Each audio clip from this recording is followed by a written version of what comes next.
Hello friends, ఎలా ఉన్నారు? నేను బాగున్నానండి. మీరు బాగున్నారా? Friends, welcome back to Siri blogs. Friends, ఈరోజు మనం వెరీ టేస్టీ హోటల్ స్టైల్లో పన్నీర్ కర్రీ చేసుకుందాం. సింపుల్గా వెరీ టేస్టీగా చేసుకుందాం. ఓకే, ఇది పన్నీరు కాస్త నూనె వేసుకొని ఫ్రై చేసుకొని ఇది కూల్ వాటర్లోకి తీసుకోవాలండి. ఎందుకంటే ఇది ఇంట్లో చేసినట్టు కాకుండా హోటల్లో చేసినట్టు చేస్తున్నాము. ఎందుకంటే ఇది సాఫ్ట్గా ఉంటుంది, గట్టిగా ఉండకుండా. అందుకు గట్టిగా ఇంట్లో చేసుకుంటే బయట వదిలేస్తాం కాబట్టి గట్టిగా ఉండదు. అది వాటర్లో తీసుకుంటే సాఫ్ట్గా ఉంటుంది.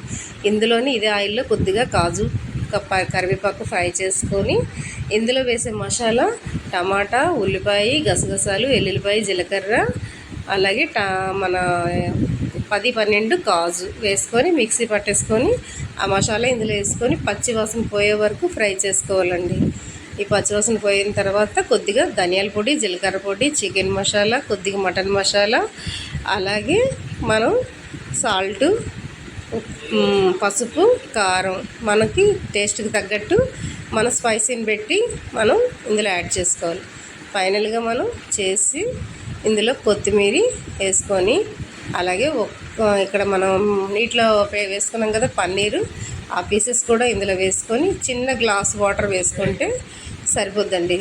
ఫైనల్గా మనకి ఆయిల్ పైకి తేలే వరకు కూడా కుక్ చేసుకోవాలి. ఎందుకంటే అప్పుడే కర్రీ చాలా టేస్ట్గా ఉంటుంది. ఇది దించేసే ముందర స్టవ్ ఆపేసి కొద్దిగా కొత్తిమీర కానీ లేదు అంటే కసూరి మెతి కానీ నలిపేసి వేసుకుంటే చాలా బాగుంటుంది. ఈ curry fried rice, biryani, chapati, phulka, anything దేనికైనా బాగుంటుందండి. ఒకసారి ఇదే విధంగా ట్రై చేసి చూడండి. అప్పుడు మీరే అంటారు, మీరు చేసిన రెసిపీ చాలా బాగుంది మేడం, మాకు బాగా వచ్చిందని మీరే కామెంట్ చేస్తారు.